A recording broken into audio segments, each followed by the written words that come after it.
first of all, encourage a very comprehensive inventory of existing city-owned real estate assets and see how much of that could be put to good use to provide affordable housing for our citizens.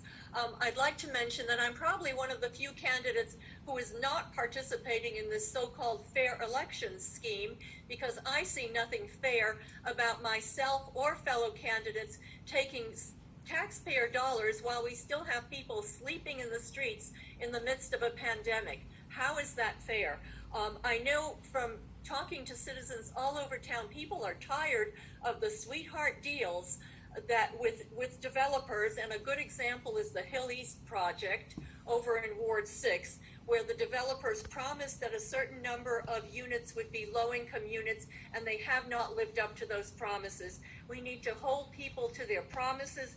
We need to really work hard to make sure that we can provide affordable housing for all of our citizens. And I think part of that is the city agencies working with existing people like a Friendship Place here in Northwest to help place people in housing and help people get back on their feet. I think there are a lot of common sense solutions we can use.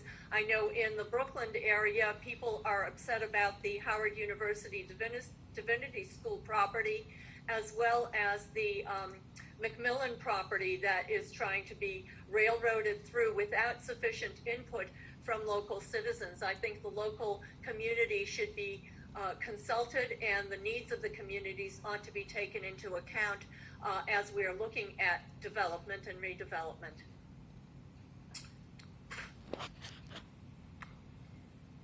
Well, thank you. Thank you again. I'm trying to turn my camera on here. Thank you again for joining us this evening, Ms. Pickering, and I think we're out of time, so I'm going to move on to our next candidate, but thank you for joining us. Thank you and good night. Thanks. Take care.